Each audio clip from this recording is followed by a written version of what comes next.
మాతృదేవోభవ. నేను మీ డాక్టర్ శ్రీధర్. నా phone number 9295909819. Okay, ఇప్పుడు మనము 2026 ఆంగ్ల సంవత్సరంలో ద్వాదశ రాశుల వారికి గోచార ఫలితాలు ఏ విధంగా ఉన్నాయో తెలుసుకునే ప్రయత్నం చేద్దాము. ఇందులో నా సొంత అభిప్రాయాలు కానీ నా సొంత విషయాలు ఏమీ ఉండవండి. శాస్త్రము ఎంతవరకు చెప్పిందో అంతవరకు మాత్రమే చెప్పడం జరుగుతుంది. ఒక్క మాట కూడా ఎగస్ట్రా చెప్పడం జరగదు.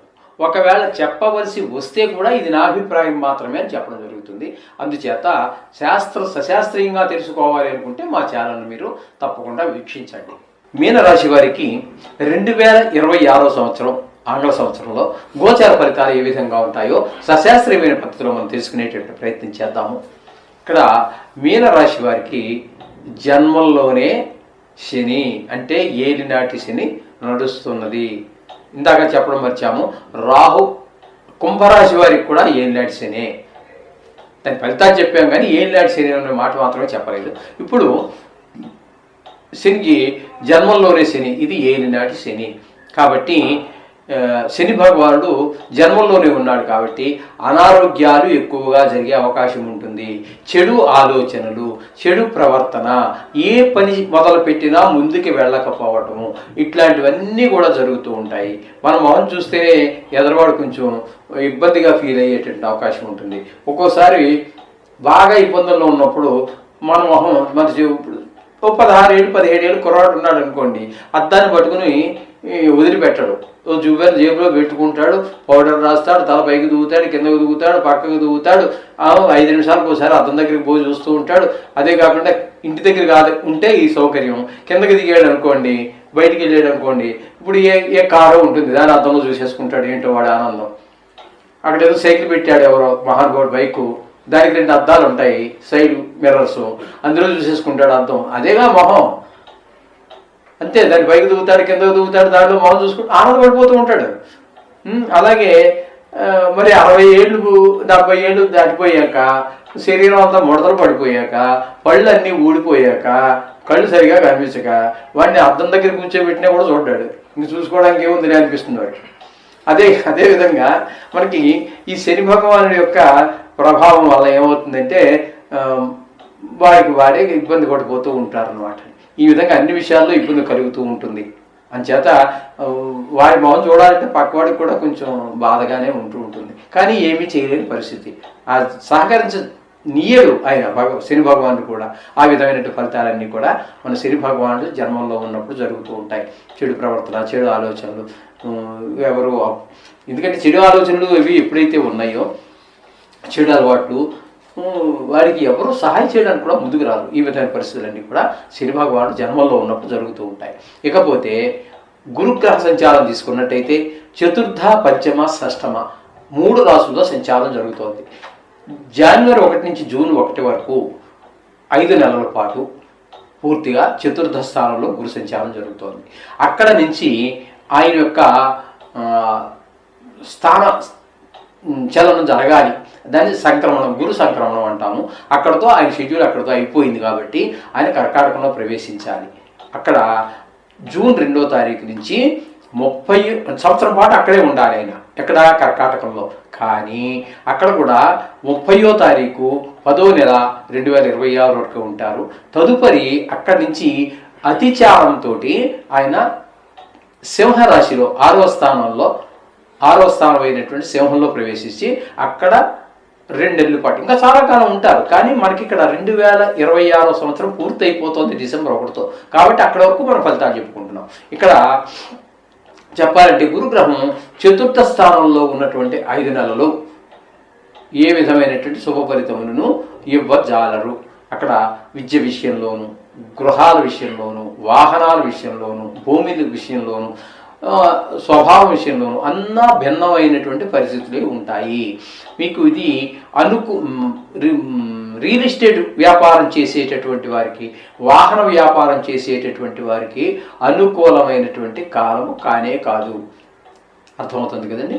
ఈ విధంగా గురుగ్రహం చతుర్థ స్థాన ఫలితాలు ఆ విధంగా ఉంటాయి. తదుపరి కర్కాటకంలోకి 30వ తారీఖు అదే జూన్ 2వ తారీఖు నుంచి ప్రవేశించి 30 వరకు ఉంటున్నారు. ఇది 5వ స్థానం. ఈ 5వ స్థానంలో ఆయన యొక్క గమనం చాలా శుభ ఫలితాలు ఇస్తుంది.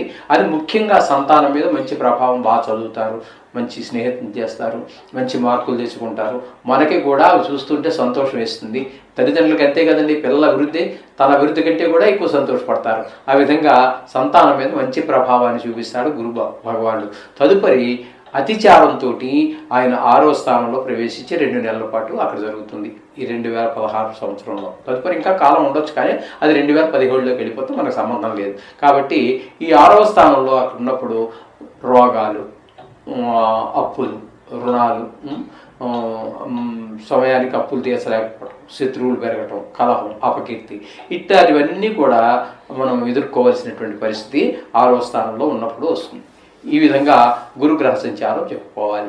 ఇకపోతే కేతు గ్రహ సంచారం కూడా 6వ స్థానంలో 11 నెలల 6 రోజుల పాటు జరుగుతోంది. ఈ 11 నెలల 6 రోజులు 6వ స్థానంలో సంచారం అనేటటువంటిది కేతు చాలా సూపర్మైన ఫలితాలు ఇస్తూ ఉంటాడు.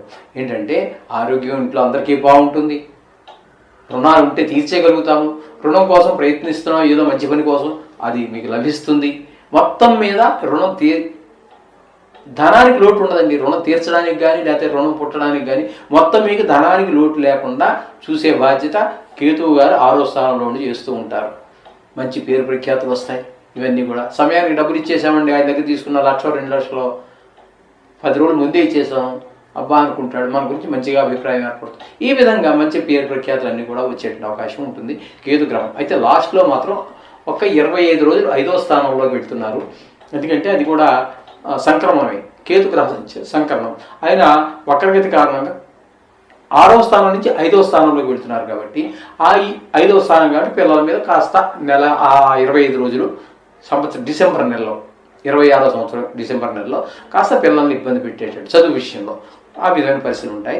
మొత్తంగా మనం ఇప్పుడు చెప్పుకోవాలంటే రాహుగ్రహ సంచారం వ్యయ స్థానంలో అంటే కుంభరాశిలో 11 నెలల 5 రోజుల పాటు సంచారం చేస్తున్నారు. అక్కడ వ్యయ స్థానంలో ఉండటం వలన ధన వ్యయము, ధన నష్టము, కళత నష్టము, విదేశాలకు వెళ్ళాలనుకునే వారికి ఒక్కరికే కాస్త ఆయన యొక్క సహాయ సహకారాలు అంటూ ఉంటాయి. కొంతమంది దుర్మార్గులకి, ఎందుకంటే మనం చెప్పుకున్నాం కదండి, అట్లాగే ఈ ప్రపంచ జనాభాలో ఈ 12 రాసులు పెట్టి భాగిస్తే సుమారుగా 70 కోట్ల మందికి ఒకటే జరిగేటటువంటి అవకాశం ఉండదు. అటువంటి వాళ్ళల్లో ఈ 70 కోట్ల మందిలో ఎంతోమంది పుణ్యాత్ములు ఉంటారు, ఎంతోమంది పాపాత్ములు ఉంటారు. అలా ఉన్నటువంటి పాపాత్ముల్లో ఎవరికో కారాగార శిక్ష కూడా పడేటటువంటి అవకాశం కూడా ఉంటుంది.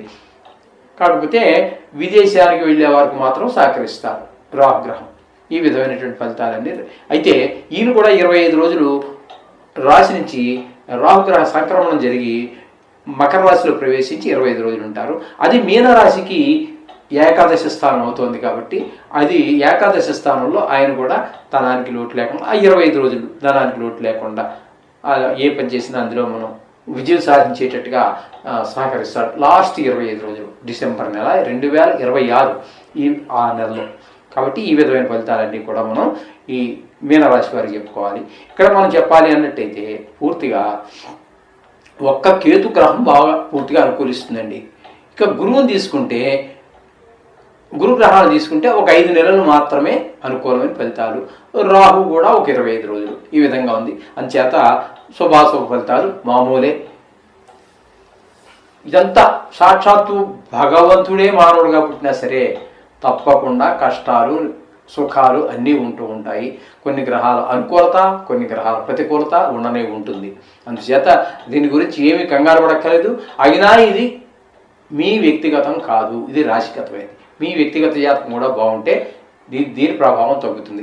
ఏది ఏమైనప్పటికీ కూడా మీకు ఏళ్ళనాడు శని జరుగుతుంది కాబట్టి శనికి జపము, రాహుగ్రహ జపము చేయించుకోవటం అనేది సూచన. ఈ రెండింటికి చేయించుకోండి.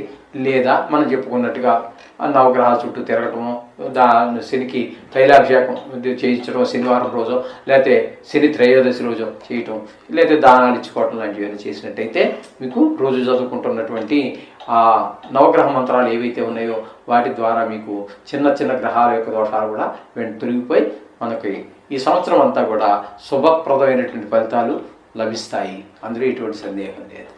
శుభం.